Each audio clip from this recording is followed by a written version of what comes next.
See, while the talks were underway, Russia's strategic nuclear bombers, known as the White Swans, actually landed in South Africa. The 13-hour flight is being called a symbolic visit, or is it just another way for Russia to send a message about its capabilities? RT senior correspondent Murad Gaziev was there.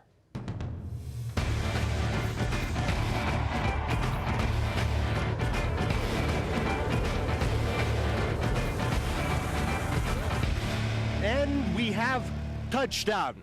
The Russian Swans have come to South Africa.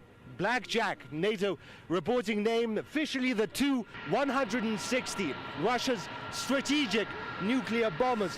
This is the furthest south that they have ever been.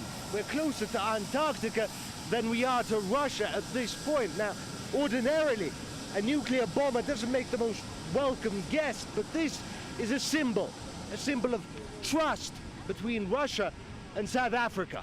Now, you can love them or you can hate them, but this is a majestic aircraft. The world's heaviest supersonic military aircraft.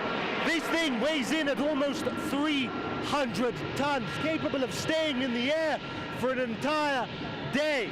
We all have different definitions of what it is to be a friend, but if you're comfortable inviting a supersonic nuclear bomber for a visit, you're pretty good friends. We're going to go meet the pilots. They're pretty tired. This has been a long journey, but the press and these aircraft have caused quite a stir here. Dozens and dozens of journalists come to see the site. The press are very eager to talk to them. There's been a sense of novelty, like entering uncharted waters, but I think we'll get to explore this part of the world too. We've seen a whole lot of various scenery. Our Earth is enormous, but for the most part we've been flying over the ocean. We have a tradition, just like the sailors, we congratulate each other when we're crossing the equator. Firstly, I want to say it's a pleasure for us as South African Air Force to receive the Russian Federation Air Force to visit us.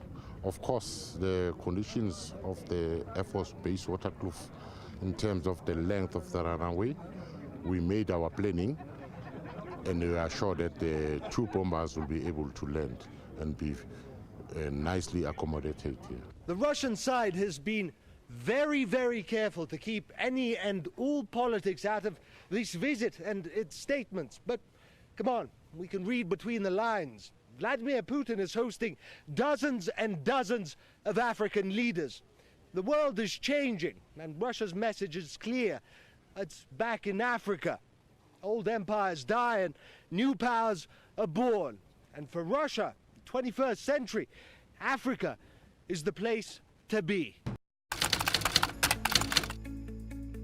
So you haven't heard that we're the ones covering the stories that you won't see covered anywhere else? In Venezuela, Kazakhstan, let's go to Hong Kong. And the media reaction to that has been crickets. How about the way we cover those stories? What the hell does that mean? Huawei, Huawei, Huawei. That's the key word in this case, uprising. Keep? Can you believe that? Watching. This is the right thing for members of the media to do, to actually pick sides. Look, if you like what you see, subscribe.